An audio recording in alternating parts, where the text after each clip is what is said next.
Welcome. My name is Jennifer Bangoura. I am the Director of Career Innovation at Nexford University, and I am thrilled to be here today with Yemi Faseun, who is one of our mentors as part of the Global Grid Initiative.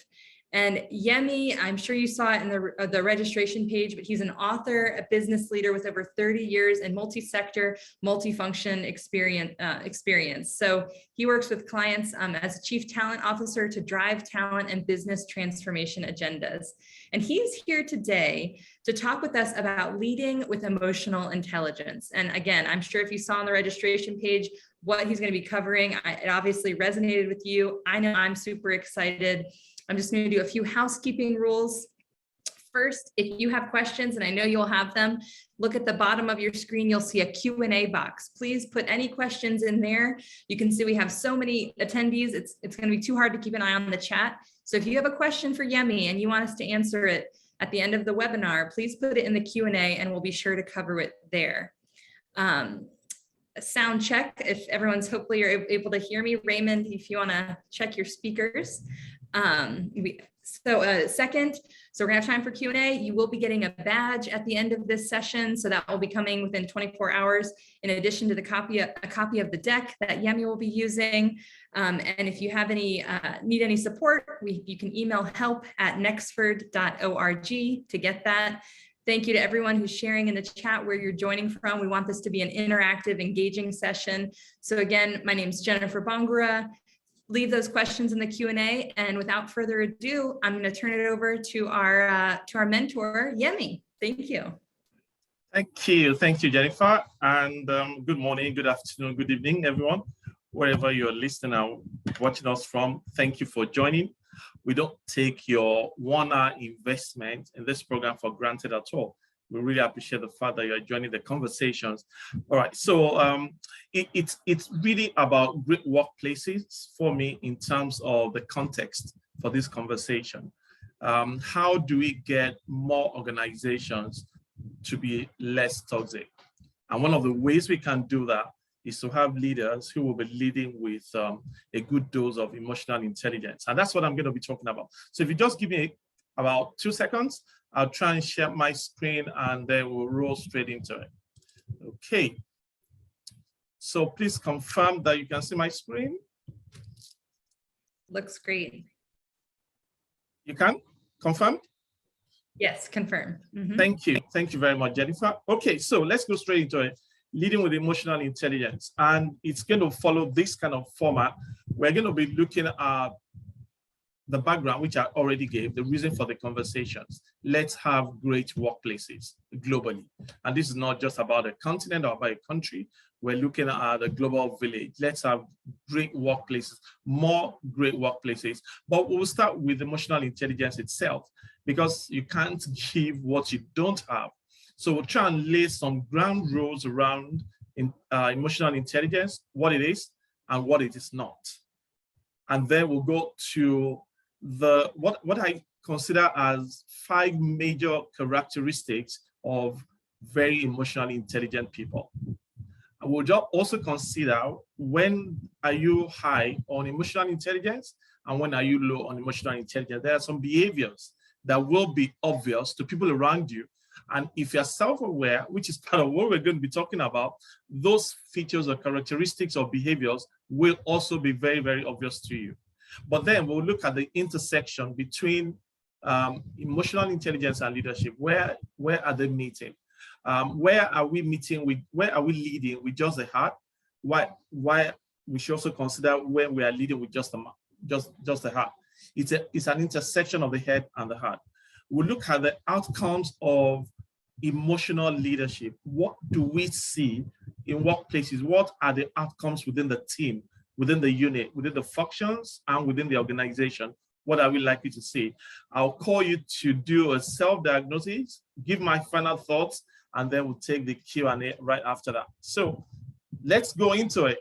So like I said, the reason we're going into this is not because it is a fancy conversation to have. No, it's not because everybody is talking about emotional intelligence. Okay, Nexford and Yemi, let's talk about it. No, it's because we want better outcomes for employees in organizations. Like I said, we want to have greater, better workplaces. Because of what the pandemic has done to the world in the last 2 years, a lot is happening around mental health and stability and well-being in workplaces. So we're looking for leaders. This is a quest for leadership that will aid the well-being of the workforce in the now of work. Because a lot has changed about work, a lot has changed about the workforce, a lot has changed about the workplace itself. And we need leaders who are going to rise up to the occasion and not take their old selves into a new normal. The new normal, the now of work, is asking for leaders who can, who should, who must lead with emotional intelligence. So what is emotional intelligence not? It is not the opposite of intelligence. It's not that you lack intellectual intelligence and therefore the way to fill the gap is the root of emotional intelligence. Absolutely not. It is not the triumph of the heart over the head. At the end of the day, we all still come to the organization on a daily basis, either remote, in-person, or hybrid, because the organization must remain a going concern. The KPIs are still important. We can't neglect that. The place of competence is still there. The place of consequence management is still there. We can't neglect that, but it is not one or the other. It is the unique intersection of the heart and the head. So please, let's clarify that important ground rule. When you come to the place of work as a leader or as a team member, please do not bring only emotional intelligence to the workplace and think that that is all you need to succeed. Your technical abilities in the frame of intellectual intelligence, IQ, it's very, very important. It's therefore a combination of IQ and EQ. So what I'm saying to you is that to IQ, add EQ. It is not one or the other. So it's an intersection of both. And what is emotional intelligence? No other person to define this for us than the father of modern emotional intelligence, Daniel Goleman. And he says that it's the ability to understand and manage your own emotions. So it starts with self. It doesn't start outwardly. It starts with the individual. You need to be able to understand yourself, understand your emotions, manage your emotions, and then you can take it a step further by understanding and finding a way to manage the emotions of other people around you. That's, in a nutshell, that's what it is. It's understanding of self and understanding of other people. It is understanding how you respond to external stimuli in the first instance, and how other people around you also respond to external stimuli, and how we harness the energy in the room for positive results for the unit, for the department, for the organization. So it is not a replacement for IQ. It is not, it is, oh, I do not have the technical ability to do something, therefore I must have emotional intelligence. Absolutely not. It's a combination of both. Okay, so why is it important? Why is emotional important especially again in today's world? 80%, and this is data suggesting to us that 80% to 90% of competencies clearly differentiate top performance in the domain of emotional intelligence. That's the reality. If you can work with other people very well, then you can foster individual and organizational success. If you can work on your own, you can achieve some success to some extent. But if you want to go farther than what only you can achieve in terms of results for yourself, for the unit, and for the organization, it goes without saying that you need to work with other people and understand them. And when we are in touch with ourselves, and then we are in touch with other people, we are able to have better control of the outcomes of our words and our actions, and also the responses that we give to the words and actions of other people. So it's on the continuum from self to other people. We will be able to say, okay, I mean, this individual, the makeup is because of XYZ.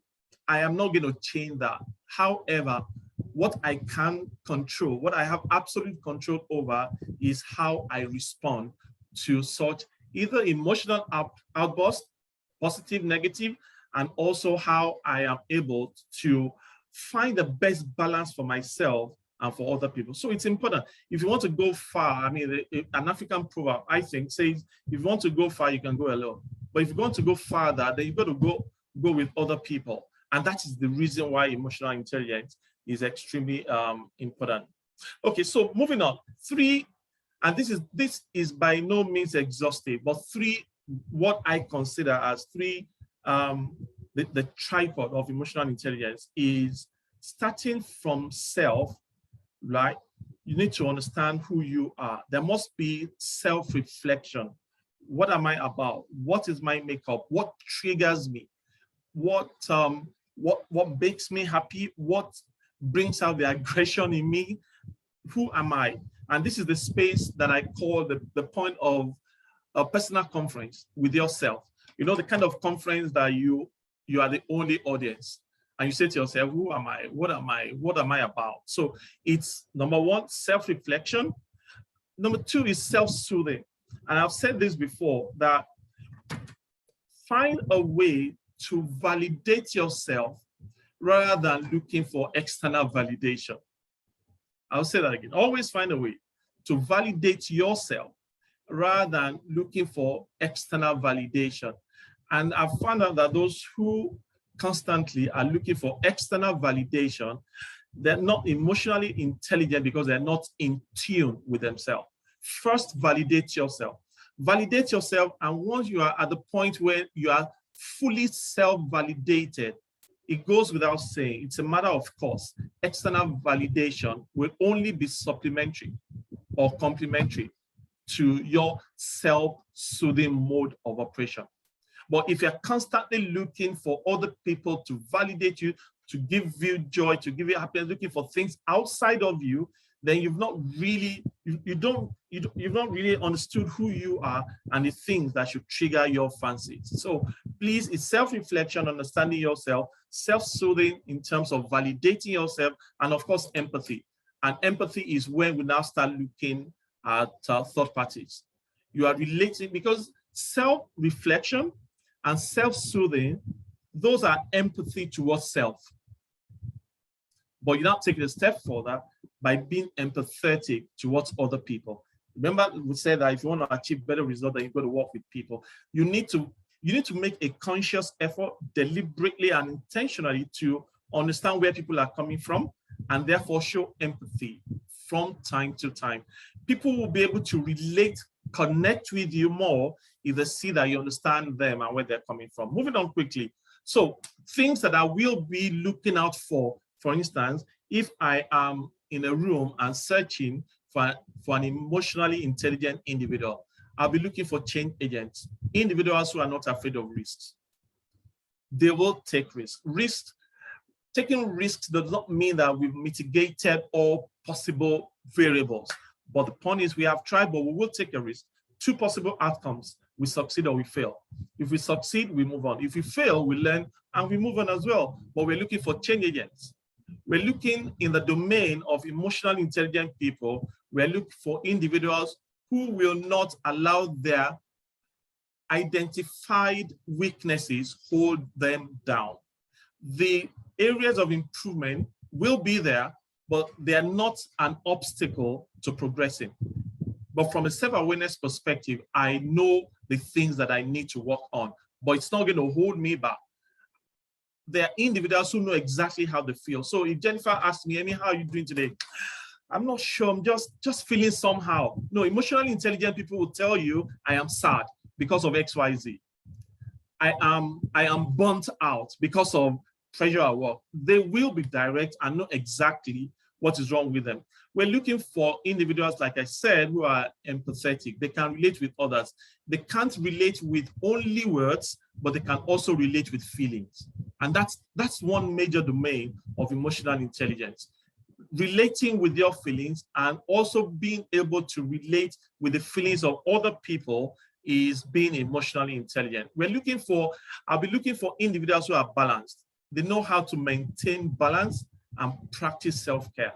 So it's not about an outward conversation all the time. If you want to make everybody happy, then maybe you should be selling ice cream and not be in the workplace, for instance. But the reality is we're looking for individuals who are going to balance both parallels of self and other people. It has to be, both must be in harmony for us to be emotionally intelligent. And we're looking for, I use the word gracious, positively minded people. The glass is not always empty. For them, there are always possibilities. For them, champions will emerge out of challenges. They always see, yes, I'm going through this right now, but there will be opportunities to make things better. They will fail, don't get it wrong, but they will not get stuck in the rut of failure. They will quickly learn the things that work, the things that didn't work, and then move on to make things better. So it's a 360-degree journey. Emotional, it's not one-sided. It's not one side of life. It's not just about your ability to do one thing. And I have positioned them in about 5 areas. It's in the area of self-perception, how you see yourself. Number 2, self-expression. So it is not just enough for you to be able to say, this is who I am. You should also be able to say, to me, this is who I am. And that was why I give the example. Jennifer asked me, Yemi, how are you? I'll be able to say, I'm feeling sad. I'm feeling burnt out. I'm feeling overwhelmed, because I am able to express exactly how I feel.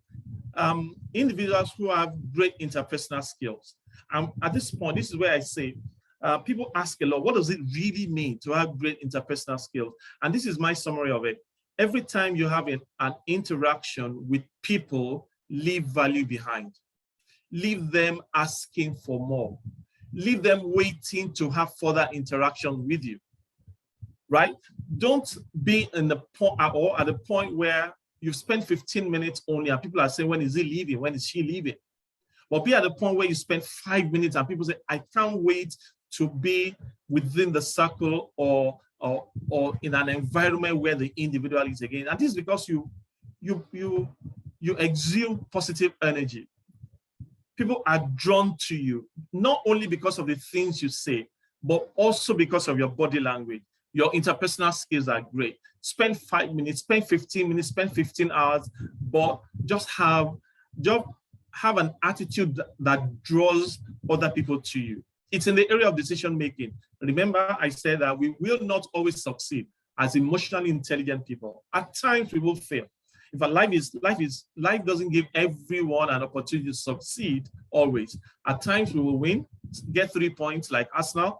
At times you get a draw, and at times you might lose like Man United last night. But again, yeah, that's life, right? That's the point is, at every juncture, you must be able to say, this is it, and then I'll take a decision. Risks, failure, sacrifices will not hold you back as an emotionally intelligent person to take a decision. You will look at the various mitigants and then take a decision. It's better for you to take a decision and not succeed immediately than to not take a decision at all. That is someone with low emotional intelligence. And the last one is stress management. We all get to that point where your body is saying to you, take it easy. Are you listening? Do you understand how important it is for you to have well-being that is all-rounded? And it's not just about I can do more every time. I can do more. No, it's about understanding. And I think it was Stephen Covey who said you need to know when to sharpen the axe. You need to just take time off and say, hey, this is not the time to do anything. I'm just going to down tool and refresh so that I can be fully useful to myself and then to other people. So when you have low emotional intelligence, when you are always confrontational, your ego is taller than 6'4" that I am. You are fully demanding, right? Those are expressions of low emotional intelligence. You are easily distracted. Your focus is not solid, right? At work or anywhere. For listener, you resist change every time because you are comfortable in the same old as see situation. When you are always critical and fuzzy and you are hard to please, we will use the expression of low emotional intelligence to describe you. But at the other end of the continuum, when you are assertive, ambitious, decisive, and strong-willed, when you are warm to other people, when you are sociable and persuasive, when you can express yourself in a way that convinces other people and you have an influencing or bearing effect on other people, when you are patient, stable, consistent, and you are a good listener, people just want to be in your company because that guy is just going to listen. That woman is going to listen. Even if you don't offer the solution, right? He or she will listen. And finally, when you are detailed, careful, when you are systematic about life, of course, when you are neat, we say that those are expressions of an individual with high emotional intelligence. So who are you? Look at the pictures from the left to the right of your screen. Who are you? What expression describes you 80 to 90% of the time? Is it the bewildered expression, you don't know what's going on? You're a wonderful person because you're always wondering what's going on. Or are you passive? Are you lost most times? Are you aggressive and giving out negative vibes and negative energy in the room? Or you're just assertive and you draw people to you?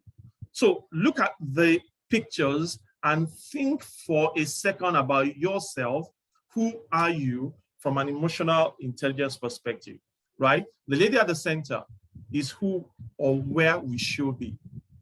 Warm, understanding self, confident, and able to also invite other people into our inner circles. So what does it mean? So that's the background to emotional intelligence itself, because you can't give what you don't have. If you are not emotionally intelligent, then you can't lead with it. So where are you as a leader in the scheme of things in your team, in your unit? So people, your team members are lost, they're crying for help, they don't understand what's going on, they are totally, they have no idea of, in terms of how to do the job that you're doing, but you are not present, they can't see you, they can't feel you. Then we can't say that you are leading with emotional intelligence. For you to be a leader with a high degree of emotional intelligence, you've got to be present in their moment. And I said about 2 or 3 days ago on my WhatsApp status, I said that leaders must be leaders of one and not leaders of many. So if you've got 3 people in your team, you've got to understand how to manage each person in the team and not have a standard rule for managing all 3 of them, or all 5 of them, or all 7 of them. We must strive towards being leaders of one, and that is understanding where each person is within the team and therefore being present in their moments. Who are you in terms of how you lead? Do you lead with the heart or do you just lead with the brain? For you, it's just about do the job. It's my KPI, it's my report, it's my deliverable, it's clocking at work at 8 o'clock and clocking at 5. It should not be an either or situation for leaders with emotional intelligence. It's a combination of both. If you can't buy their hearts, then you might find it difficult to sell your vision. It's a combination of both. There must be a great degree of connectedness between you and the individuals you lead. So where are you in terms of the people that you lead? How are they connected with you? Are they just connected with you because that's the boss? He will give us orders. He will give us our KPIs to deal with. He will give us our feedback at the end of the year, mid-year, or at the end of the quarter. Or are you the boss who will say, yes, you are late to work the 2nd time, the 3rd time this week? What's going on? Rather than HR give a query, he or she has been coming late to work. Are you connected with the individual? Do you understand what's going on? Are you present again? Are you present in what's going on with them? Or is it just about the job? It's not one or both. So here's the thing. Don't lead only with the heart and be fuzzy, warm, and all that, and the job doesn't get done. That is the place of being passive. And that sort of leader is still very low on emotional intelligence. So as we're addressing the need for connectedness, we must also address the need around the purpose for why we're here. The ideal, the reason for being, it's still very important. But what great leaders with emotional intelligence, what they've been able to do is to find that great balance between leading with the heart and leading with the brain, or leading with just do what I tell you to do, and leading with we are in this together, how may I help you? So it's not one of the other, it's actually both, all right? So this is where the intersection is, what I just explained. So for one leader, we are just looking at the objectives. We are looking at the result. We are planning for next month, for next week, for next year. We are about the tasks. Guys, the numbers are not adding up. What's going on? Hit the road, go and sell. That's one leader.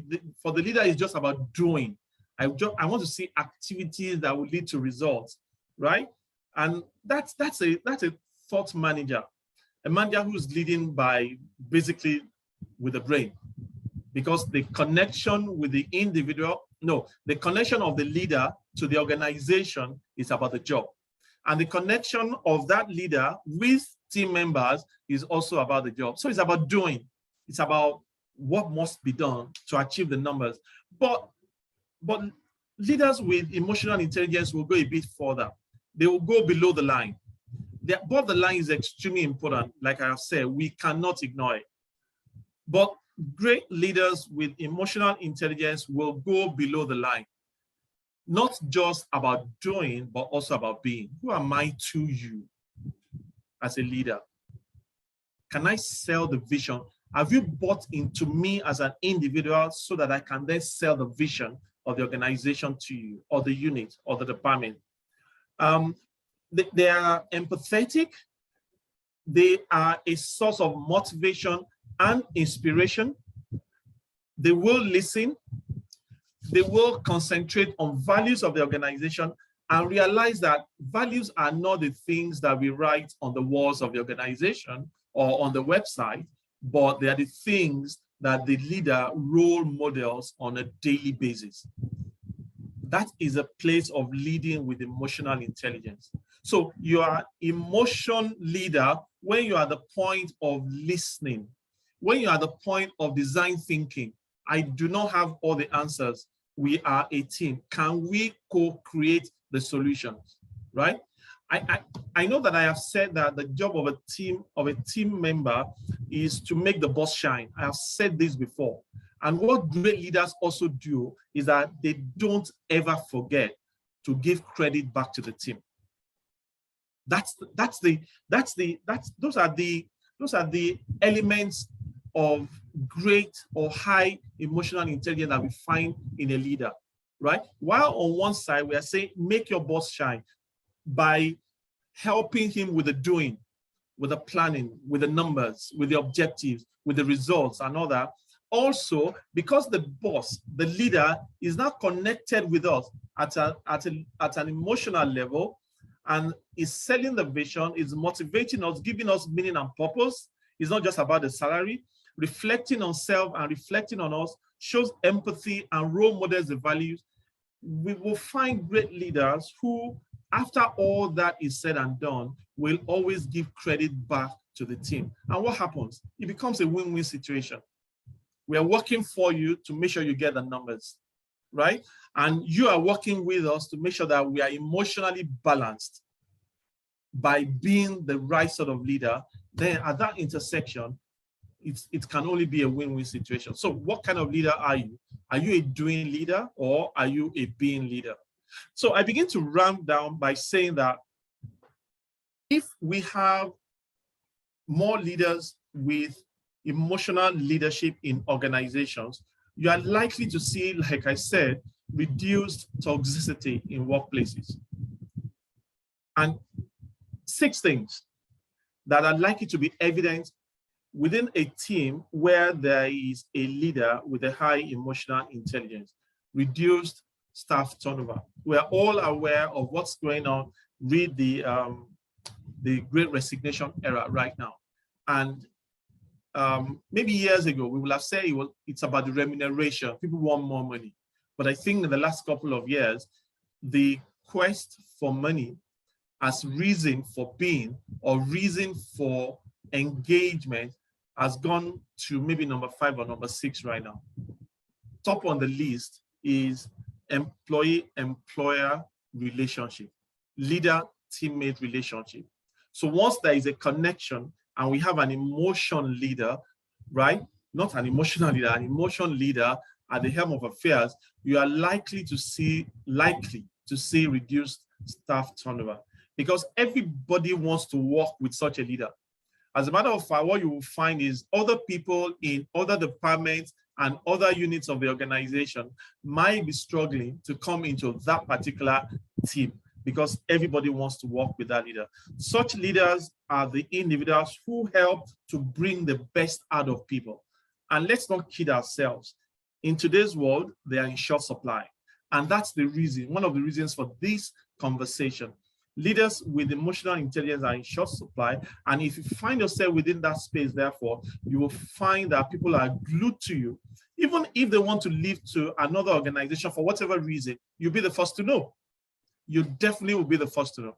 But what we find is that leaders without emotional intelligence, the only way to find out when their team members have left the organization is through HR. Letter of resignation is just sent to HR. Something is wrong. There is a kind of disconnect, right? But clearly, if we are both a being and a doing leader, we are likely to see reduced turnover in our unit, in our department, and also in our organization. There will be increased personal well-being. And I did say that this is driving so many things right now. Because we talk to young people almost every day, well-being has become, mental health issues has become #1 priority for people to retain their psychological and social contract with organizations. So the question is, as leaders, are we providing that psychological safety for our employees to the point where they can therefore bring their total self to work? Or are we at a point where it's almost Monday again and people are dreading to be on the road to go to work or log in remotely to go to work because I don't know what I'm going to find again? I mean, whether we like it or not, it's become a very, very concerning issue.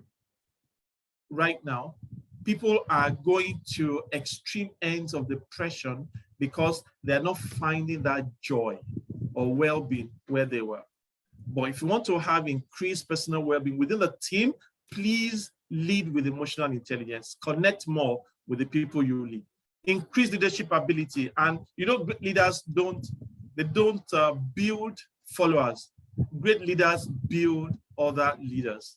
So if you want to have increased leadership ability within the team itself, it starts with you as a leader.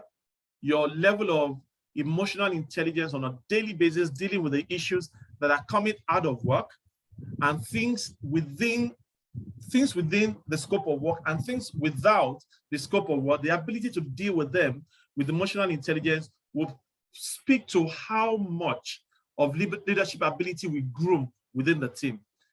Decrease occupational stress goes without saying. Because there is joy and well-being within the team, people want to do more. They want to be more. Decision-making will be better, will be a lot better because don't forget, we are grooming other leaders within the team. There is connection and connectedness with the leader, and the aggregate of all of that is increased team performance. People will just be wondering, how is your team able to deliver so much? It's not because of all the activities going on. It's actually all the activities beneath the surface where connectedness happens, the place of being rather than the place of doing. Okay, so let's do a self-diagnosis. And I'm not saying you should give me a response, but just mentally go through it. Where are you? Just check your gauge right now. How do you feel physically? Burnt out? Unhappy? Your gauge is on red. Or you feel a sense of certainty, that balance, that place of balance. Remember when we said you balance both the being and the doing? Your team is not giving you a headache. As a matter of fact, you are constantly looking at ways to to sustain the continued connection between yourself and your team members, i.e., you don't want them to leave. You are constantly looking for other opportunities for them. There's a sense of certainty around you, around your team, and around the organization. Or are you at a place where everything is urgent? You are always firefighting. Something is wrong with your emotional balance in the way you lead the team. So check it. The best place to be is a point of certainty. You know what's going on with you. You know what's going on with the team or the people you lead, and you're able to therefore achieve better results. Okay, so these are my final thoughts as I begin to make the final descent. Leadership is a burden. It's not in the title. It's not in the pecs. Everybody wants to be a manager, senior manager, executive director, and all that, but let's be clear about it. Leadership is a burden. And if you're not ready to continue or to start that journey, to take on self-burden and then the burden of other people in the team that you lead, then you can't embark successfully on that journey. What's more important is the quality of our connectedness within the team and not the number of followers. It is not that I lead a 35-man team or I lead a 4-man team. I'm growing in my career. How connected are you? The question I'm going to ask there is, what words or adjectives do you think your team members will be saying, will be using to describe you when you are not there? Will those words and adjectives show connectedness, or will it show a team that can't wait to find other things to do? So check your level and your gauge of connectedness with your team. It is the quality that matters. Great leaders first buy hearts, and then they can sell the vision. Because the connection is first and foremost with the hearts of the people you lead. If you're doing a heart sell of the vision, you are likely to see a tick of the box. Yes, we hear you, we can do it, but it doesn't buy the commitment into the enterprise, into the vision. But if you're connected at the deeper level and you're connected with their hearts and they can buy into you as a person, they can buy into your vision. Leadership is nothing but a privilege. And we are on a continuum. We are a leader today in a particular environment or context. The story might change tomorrow. So see leadership as a privilege, and therefore do all that you can to therefore leave great vibes behind, so that when the time is done on this particular thing, people want to follow you through. And you're not just a leader because you are a director, you are a manager. You can be in another organization and people are still connected with you. So see leadership as a privilege. It was this guy recently, D.H. Dagley, who says that when those we lead make wrong turns, what emotionally intelligent leaders should do is to be like Google Maps. Redirect, don't yell. So he says that imagine if every time we are following Google Maps as the leader now, in this instance on a journey, and you make a wrong turn, what happens? There is no yelling. It's just a couple of seconds of redirecting us to where we want to go. That's what great leaders with emotional intelligence do. They redirect towards the purpose, towards the direction of the team or the unit of the function. And the last thing I'm saying to everyone here is we all have that image of the kind of leader that we're looking for, organization, countries, companies, teams, and all that. But that change, that journey starts with us. It starts with the individual. So the more you have the ideal picture of the leader that is a role model to you or you want to be like, the more I'm saying to you, check yourself. Be first that leader, because change starts with us.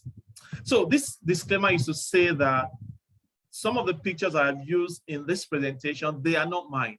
They just helped me to put my thoughts pictorially for our visual learners. And that's why I've used them. So please, nobody should sacrifice me on the altar of plagiarism. They are not my originals. Okay. All right, Jennifer, that's it. That's where I'm going to leave it. And if we have questions, comments, contributions, this is time to do it. Thank you very much. Wow, Yemi, I know we have a digital round of applause going here because the chat has been on fire. I think if people are joining from mobile, they've been seeing their screen being taken up by the comments. I don't know if you sent out something before, but like everybody is just on fire for you. And clearly it's just the caliber of your content and what you're sharing, because I was copying some of the quotes like, and I have my notebook here of everything I'm writing down. So I just want to say thank you. Thank you. Really rich discussion and and presentation. And I think something that, again, we had our first webinar with Raymond, yours right now on emotional intelligence.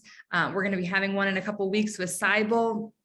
You are sharing information that no matter where someone is in their career, I think whether they're entry level, I think it's even better if people are already a few years in, because we need that reminder. People think, you get comfortable and you get somewhere and like, oh, I've got it. I've learned the things I need to learn. The information that you just shared is just truly such a great reminder for all of us to take in. And I just want to say thank you. Thank you, So many Jennifer. wonderful comments in the chat. And again, I hope I can collect them to share with you after, so you can have some digital kudos for you. I appreciate that. Thank you. Q&A has been also on fire. So we had a few questions come in beforehand. So I'm going to turn to those and then see how many we can get through in the Q&A. I hope that people will follow you on LinkedIn. You're welcome to follow me, but certainly if you aren't already following Yemi on LinkedIn, look at his name, look him up. You've got to follow. He shares the best Monday motivation insights. And we will be sharing this recording afterwards. So don't worry, you don't have to share your email in the chat. We will send it to you along with a deck and a badge. And I'm going to issue a challenge to people, because people were already quoting you in the chat. So if you want to share your takeaway when you share your badge from this session, I would love to see it. Tag me, tag Yemi, tag Nexford. We would love to hear what some of your takeaways have been around emotional intelligence. Without further ado, what have you found? You've worked for some really incredible companies, seen people go through their entire stages of their career. What do you think those skills that are most important for career progression? All right. So I think this is how I'll quickly respond to that. At the level when we start our career, what's important for us is IQ, and that is intellectual intelligence. And that is a combination of technical skills relevant to the role plus soft skills. Let's not wait until we become managers before we start building skills around managing people, right? So soft skills of communication, soft skills of networking within the organization, without the organization, we need to start building those skills very quickly. But don't forget, the base, the start point is your technical skills relevant to the role that you're doing. You can't afford to be found wanting in that space. But as you now progress, IQ is not enough. And that's the reason, one of the reasons we're having this conversation, to say that as you progress your career, you now need to add emotional intelligence to your technical skills. And that's the point when we assumed already that you can do those things technically, but we want to move you to another pedestal where you can now manage people to get results. And you can't manage people successfully if you don't have a great dose of emotional intelligence, right? So you need to now understand yourself, understand other people. And like I said at the beginning of the presentation, be able to harness all the energies in the room, positive and negative, to the point where you get results for the organization. So it's a combination of both, IQ and EQ. But it doesn't stop there. As you now progress again to start managing bigger teams like functions or divisions or the organization itself, you also need to add political intelligence, because political naivety has been the death of many as they climb the ladder of their career. You need to understand the interplay of politics, influence, and power in the organization. And this is not the point where I'm saying you should play politics. I'm just saying that your level of organizational awareness must be very high, because you must be able to sell ideas and projects to busy executives and be able to influence and convince them. Don't wait until you start putting your slides together and presenting in the boardroom. You got to do something in the background so that you can get buy-in. So it's IQ, it's EQ, it's PQ. And as we progress, it's a combination of technical and soft skills for success. That's great. And I really like, because I think what we often see and hear from all people want to blame others, right? We feel it's natural of like, oh, it's this, my boss is bad, or this thing. And that could be true. And we have to think about what is in our control, our sphere of control. And we have to start with ourselves. And I'm saying this as much to myself as I am to anybody else. So I love that message that you shared throughout. And I think what's really powerful is, you know, we chose our mentors for the Global Grid Initiative because you align with these institutional level outcomes that are woven throughout all of our Nexford courses. So I'm going to share a link if people want to check it out. But, you know, we talk about emotional intelligence in our MBA program and in the art of communication and doing MBAs with, you know, in global business. And I think it's just so powerful that you like consistently have to not only we need to learn about it and we need to put it into practice. And that's something that's really important to us at Nexford. So I know that the answer to this question, but I want to hear it from you. So do soft skills become more important in leadership roles? Yes, no doubt. Yes. Remember I said that when you are at the level of being led, what's more important is leading self. Right? And then being able on your own, being able to interact with your boss and maybe your team members to get results in your own small space. But by the time we call you a manager, we expect a shift in the technical and the soft skills because we've assumed that you can do those things technically.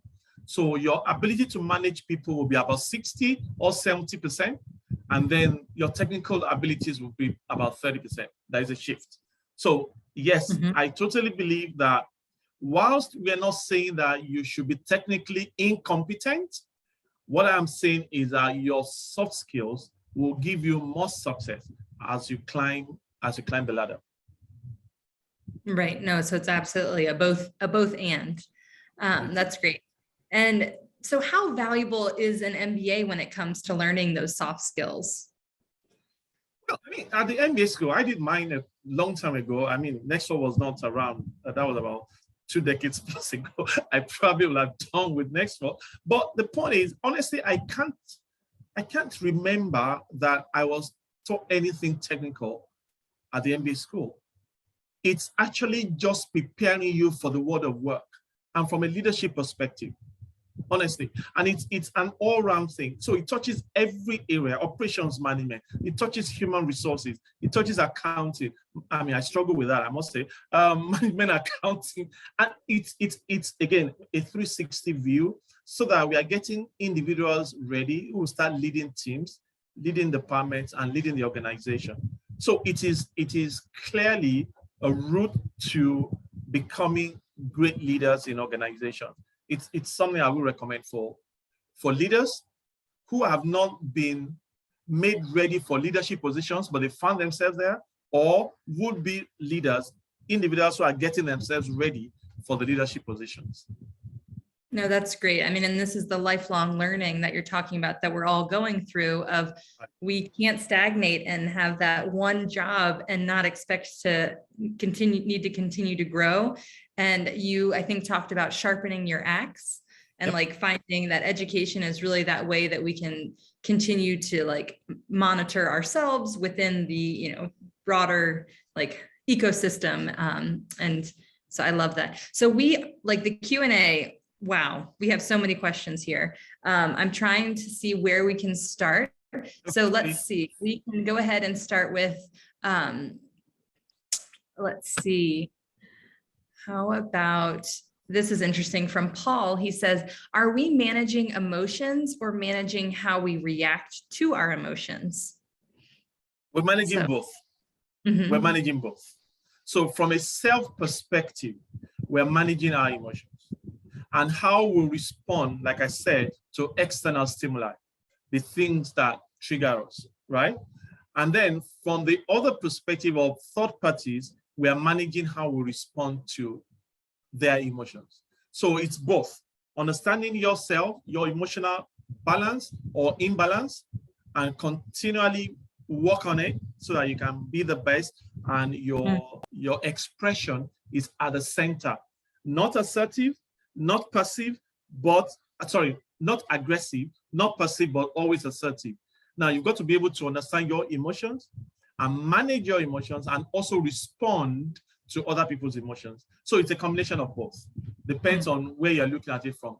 Self, manage it, right? Other people, respond to it appropriately. And that's great. Thank you. So and this is an interesting one. So can you have emotional intelligence or EQ even if you're an introvert? Okay, so I'm going to throw a couple of people off balance right now. I am actually an introvert. Wow. Yes, I have done my what's it called now? The psychometrics. I've done it like a couple of times, and believe me, I'm more introverted than extroverted. It's at about 52-48% more introvert. Mm-hmm. So it's not a personality style thing, it's an individual thing. So mm-hmm. Yes, straight to the point, can you be emotionally intelligent even with your personality style? Definitely. It's for you to start that journey inward first, to understand yourself and how you respond to yourself and then respond to others. That's the most important, rather than your personality style. That's great. So let's see. What role does an organization's culture play in determining a leader's approach to leading his or her team with emotional intelligence? A whole lot. Thank you, Tina. It's everything. Culture is everything. If a leader looks at the mirror, what he or she should see is the culture of the organization. Culture is not the things that we say we do. Culture is actually what we do and what we consistently do. So the leader is, and I'm not using leadership from an executive perspective only. I'm always, when I use leader, I'm talking about leader of 3, leader of 5, of units, of function. We are all role models of the organization. And if I want to extend that question, where the individual is thinking, what happens if you're a great leader or you want to be a great leader and the environment you find yourself is toxic? This is what I will say to you. You might not be able to change the weather on the street, but you can change the temperature in the room. Let your influence be within the team that you lead. There will always be a boomerang effect eventually. Nothing you can do about the toxic environment, excuse me, out there, but within your team, all the things we've been talking about in terms of leading with emotional intelligence, let it be evident. And I promise you, because of the results that will come out of those interactions within your team, other people will come ask you how you do it. Then we can start having that culture conversation within the organization itself. I love that. I'm over here snapping and clapping. So I want to combine 2 questions here we have from Eric and Fidelia, because I think that it's something that a lot of us, I know I've experienced, but so Fidelia's question is, how do you balance this in a high toxic work environment? And Eric's is, I would like to know how one can control him or herself, especially when angry, so far as emotional intelligence is concerned. So what do you recommend for people here who maybe you are living in that toxic work environment and like you're feeling where you are on that spectrum that you showed with the slide is like all the way on the red. So how do you navigate that? Okay, so I will give this credit to the response. Give credit to Oyinkansola Alabi. We call her the emotions doctor in Nigeria, and she recommended the 6-second pause. Before you respond, give yourself 6 seconds. When your gauge is towards the aggressive, red, negative vibes, when the circumstances surrounding you may let you let out aggressively, give yourself a 6-second pause. And she says, don't respond with iOS 1.0. Give yourself the 6 seconds and do iOS 2.0, which is the response that most people are not expecting. I promise you there might be one individual in this on this call right now who worked with me, and there was a time in my career that I stood in front of my team and my managing director was shredding me in front of my team for like 30-40 minutes, on and on and on. I did not say a word. At the end of it, was I upset? Madly upset, because I was at a senior level and I didn't expect that to happen. But I didn't say anything. All I said was, okay, we've heard you, we will go back, do the rework, and we'll come back to you. This individual came to me and said, YF, how did you do it? That if it was me, I probably have stormed out of the room, I would have responded and all that. It's the 6-second pause rule, right? If it's not going to add positively to the conversation, don't say it. Just take your time. That is the place of emotional intelligence. That's powerful. And thank you for sharing that vulnerability, because I think too, a lot of people think, oh, you get to the top and like you've never had a negative interaction or experience in your life, and you're speaking from firsthand experience, and like many of us have experienced. And so I think that's really powerful. So thank you so much for sharing. And yeah, you're coming out the bigger man. I mean, literally, you're so tall. Oh, that's funny. So here Elizabeth asks of how can you be, and there are a lot of questions here around this, the connectedness and finding a good balance, but of being too connected, how connected is too connected. So how can you be emotionally connected with your team without them taking advantage of your friendliness to slack off, or striking that balance? So just anytime that question comes to you, the individual who's asking, or anyone listening to me, just remember the intersection. You must always remember that intersection, right? Where you must be balanced. So it is not being green all the time, touchy-feely, happy, easygoing, and all that. And then you neglect what must be done, and you're therefore taken advantage of. So like I said, not passive, always green, not aggressive, always red, but a kind of intersection where you are weaving. And if you remember that slide, it actually shows that you are weaving in and out of the line. So you are not always above the line, you are not always below the line, but you are through the line. So there's time for everything. As much as we preach emotional intelligence and we preach connectedness and we preach doing, we also must be aware that there's a place for consequence management. That's the reality. I did say that the organization exists to be a going concern. And if we are all touchy-feely doing, there will be a problem. And if we are all being, of course, there will be a problem. But where we need to be is that intersection where we are weaving in and out, and that is emotional intelligence for context. It is the context that determines our behavior, therefore, from time to time.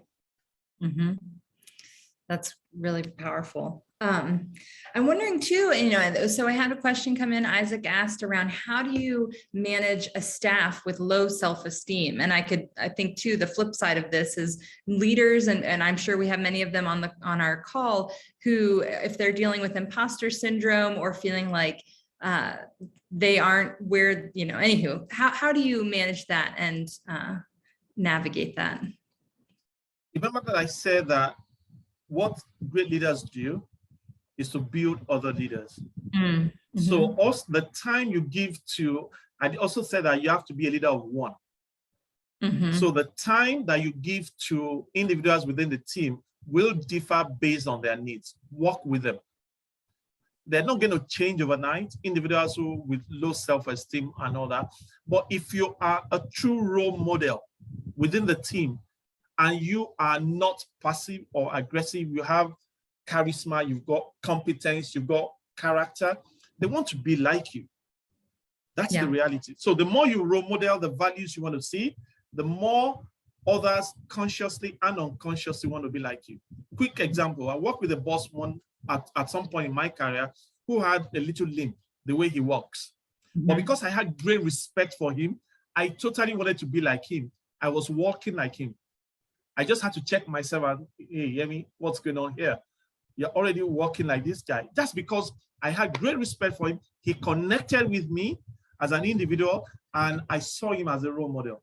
So it is not for us to see them as timid and shy, low self-esteem. What is our level of connectedness with them? Are we working with them, helping them, role modeling the things that we need, that they need to see in a leader, and then they can connect with us and say, I want to be like that boss. I want to be like that leader. That should work. Give them time. Stay with them. That's powerful. And I guess too, I'm seeing questions of like, how can I get my organization to be more emotionally intelligent? Of course, you can come bring Yemi on to do training. I suppose too, you could do some subtle, share the link of the, the recording of this session with all your friends and family of, subtle reminder for everybody.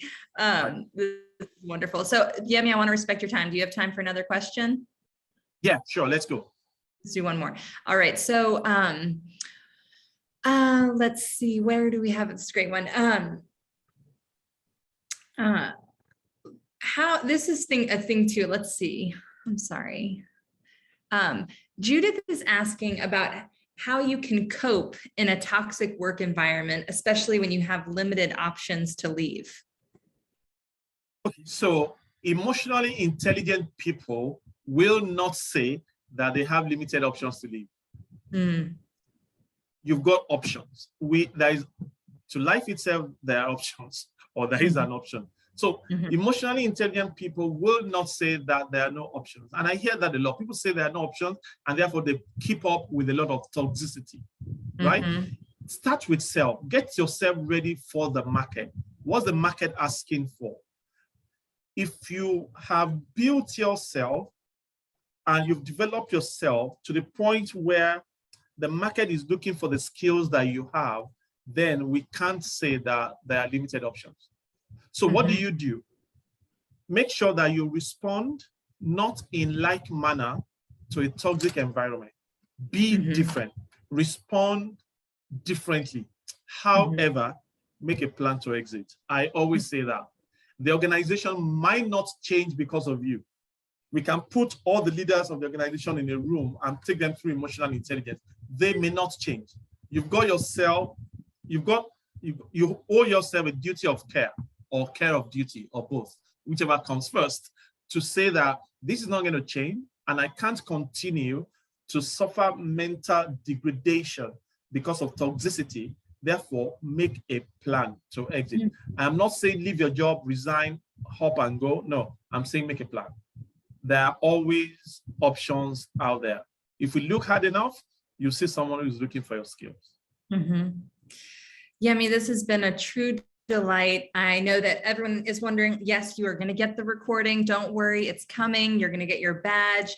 If your question didn't get answered, I would encourage you to post it somewhere. We would be here for hours if we to be able to answer all the questions that came in. So I hope people can go and watch the recording again. And I think maybe they'll find a lot of the answers to the questions that they asked within. I am so appreciative of the time that you made. I know our Nexford learners are excited, and also the broader community that joined. We are delighted to be connected here and appreciate you being such a good friend of the university. So thank you so much, Yemi. Thank you very much. Thanks a lot. And I see somebody asking if I am ready to ask questions via emails. If you check me up on any of the social media handles and you send me a DM, if you have questions, Instagram or LinkedIn or Twitter, anywhere you find me, if you send me a DM, I'll respond. It might take me a while to respond because of the number of messages that I get, but I always respond. So yeah, I can use my social media platforms to respond to some of the questions.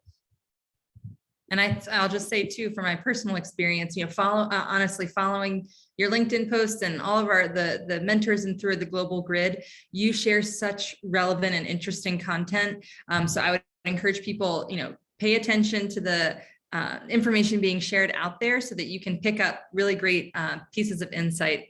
And we're grateful to be part of that orbit. So thank you to everyone for joining, and looking forward to our next session in a few weeks. Have a great rest of your day, Yemi. And I am already looking forward to putting my notes into practice. All right. Thank you, everyone. Thanks for joining. Take care. Bye-bye. Thank you.